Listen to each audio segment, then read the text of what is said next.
The Last Battle. Here's Chapter 8, What News the Eagle Brought. Oh, here's the picture.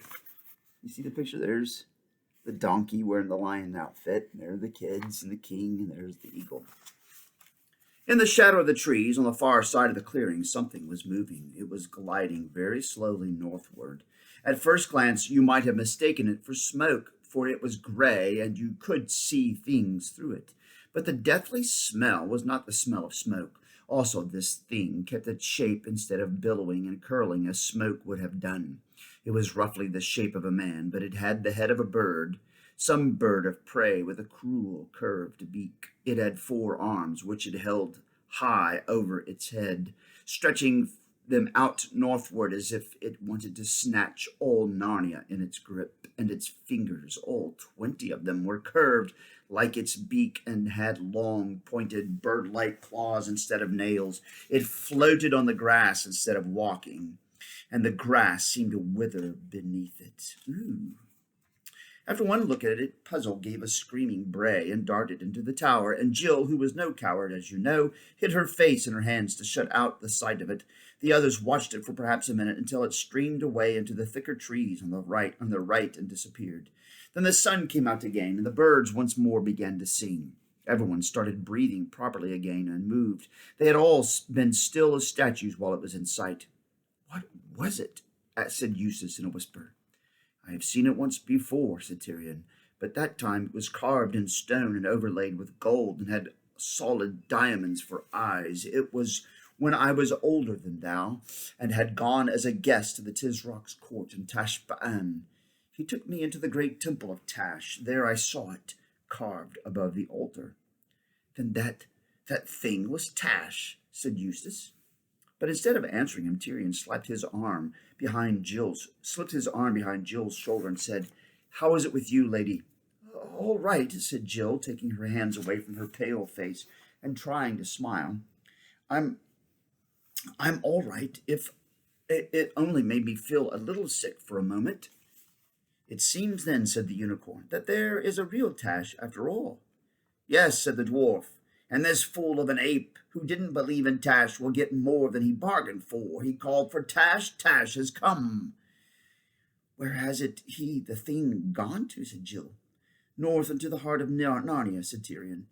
"It has come to dwell among us. They have called it, and it has come." "Ho, ho, ho," chuckled the dwarf, rubbing his hairy hands together. "It will be a surprise for the ape. People shouldn't call for demons unless they really mean what they say." "Who knows if Tash will be visible to the ape?" said Jewel. "Where has Puzzle got to?" said Eustace. They all shouted out Puzzle's name, and Jill went round to the other side of the tower to see if he had gone there. They were quite tired of looking for him when at last his large gray head peered cautiously out of the doorway, and he said, "Has it gone away?" And when at last they got him to come out, he was shivering the way a dog shivers before a thunderstorm. "I see now," said Puzzle, "that I really have been a very bad donkey. I ought never to have listened to Shift. I never thought things like this would begin to happen." "If you'd spent less time saying you weren't clever and more time trying to be as clever as you could," began Eustace, but Jill interrupted him.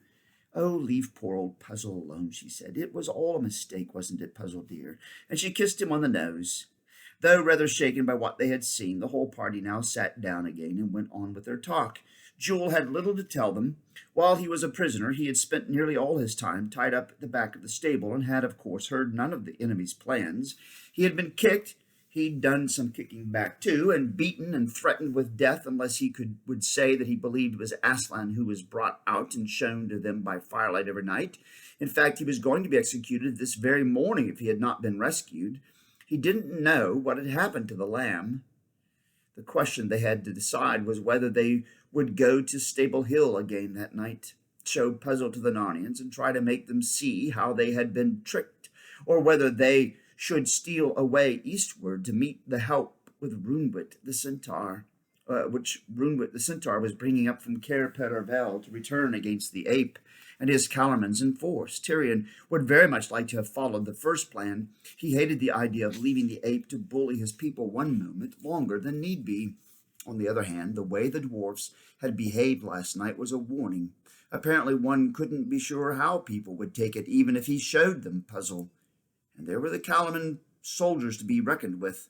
Poggin thought there were about 30 of them. Tyrion felt sure that if the Narnians all rallied to his side, he and Jewel and the children and Poggin, puzzle wouldn't count for much, would have a good chance of beating them. But now, how if half the Narnians, including all the dwarves, just sat and looked on or even fought against him?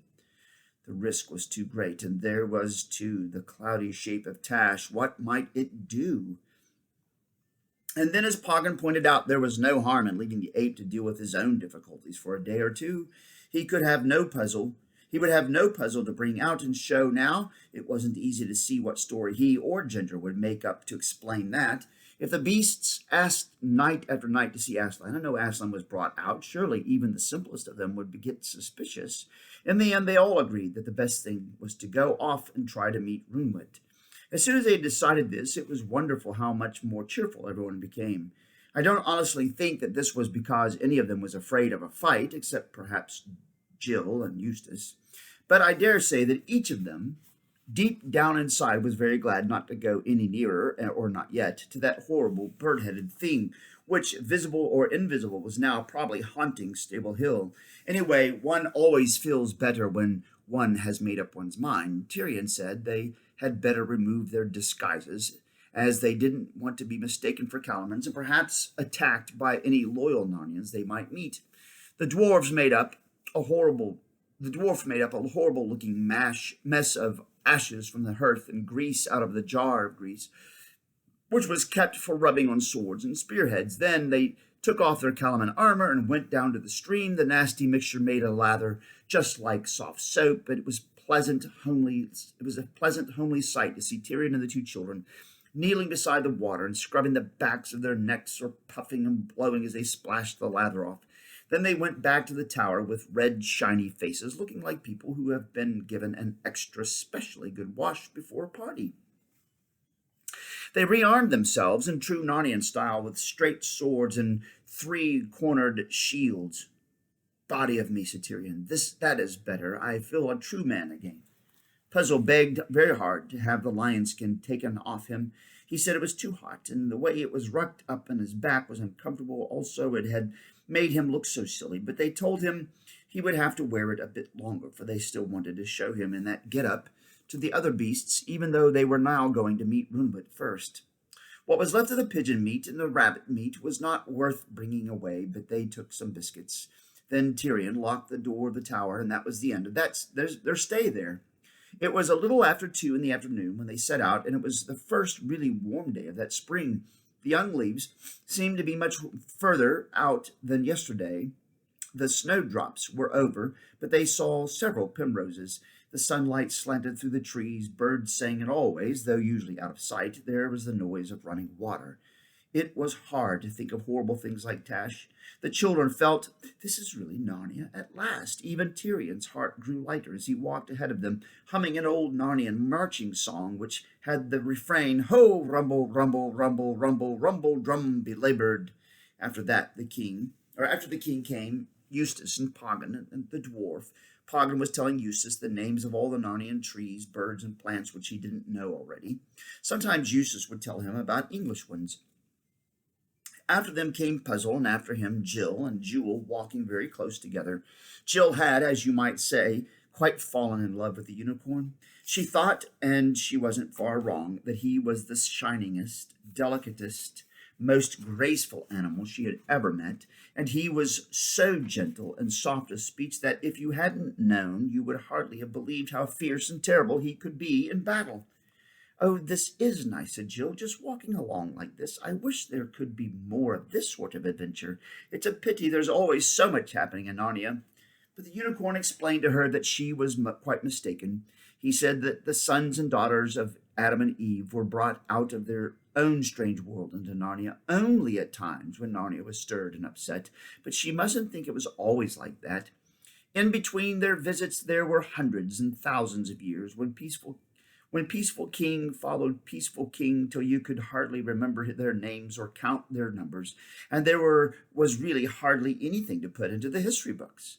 And he went on to talk of old queens and heroes whom she had never heard of. He spoke of Swan White, the queen who had lived before the days of the White Witch and the Great Winter, who was so beautiful that when she looked to any forest pool, the reflection of her face shone out of the water like a star by night for a year and a day afterwards.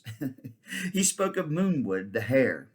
A hare, remember, is a rabbit who had such ears that he could sit by the cauldron pool under the thunder of the great waterfall and hear what men spoke in whispers at Cair Paravel. He told how King Gael, who was ninth in descent from Frank the first of all the kings, had sailed far away into the eastern seas and delivered the Lone Islanders from a dragon, and how in return they had given him the Lone Islands to be part of the royal lands of Narnia forever.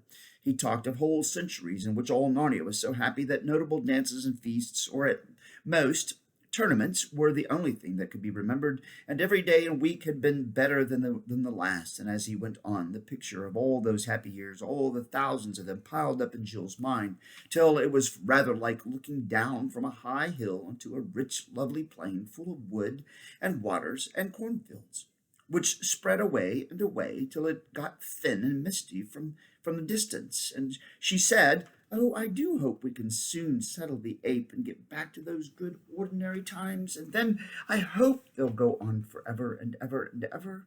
Our world is going to have an end some day. Perhaps this one won't. Oh, Jewel, wouldn't it be lovely if Narnia just went on, like what you said it has been?" "Nay, sister," answered Jewel, "all worlds draw to an end, except Aslan's own country." "Well, at least," said Jill, "I hope the end of this one is millions of millions of millions of years away. Hullo, what are we stopping for?" The king and Eustace and the dwarf were all staring up at the sky. Jill shuddered, remembering what horrors they had seen already, but it was nothing of that sort this time. It was small and looked black against the blue. "I do swear," said the unicorn, "from its flight, that is a talking bird." "So think I," said the king, "but is it a friend or a spy of the apes?" "To me, sire," said the dwarf, "it has a look of Farsight, the eagle." "Ought we to hide under the trees?" said Eustace. "Nay," said Tyrion, "best stand still as rocks. He would see us for certain if we moved." "Look, he wheels. He has seen us already," said Jewel. "He is coming down in wide circles." "Arrow in the string, lady," said Tyrion to Jill, "but by no means shoot till I bid you. He may be a friend." If one had known what was going to happen next, it would have been a treat to watch the grace and ease with which the huge bird glided down. He alighted on a rocky crag a few feet from Tyrion, bowed his crested head, and said in his strange eagle's voice, "Hail, King!" "Hail, Farsight," said Tyrion, "and since you call me king, I may well believe you are not a follower of the ape and his false Aslan. I am glad of your coming." "Sire," said the king, "when you have heard my news, you will be sorrier at my coming than of the greatest woe that ever befell you." Tyrion's heart seemed to stop beating at these words, but he set his teeth and said, "Tell on." "Two sights have I seen," said Farsight. "One was Cair Paravel filled with dead Narnians and living Calormens. The Tisrock's banner advanced upon your royal battlements, and your subjects flying from the city this way and that into the woods. Cair Paravel was taken from the sea. 20 great ships of Calormen put in there in the dark of the night before last night." No one could speak. "And the other sight, 5 leagues nearer than Cair Paravel, was Runewit the centaur lying dead with a Calormen arrow in his side. I was with him in his last hour, and he gave me this message to your majesty, to remember that all worlds draw to an end, and that noble death is a treasure which no one is too poor to buy." "So," said the king after a long silence, "Narnia is no more." What a sad way to leave this story. But that's it for tonight. Back with more later.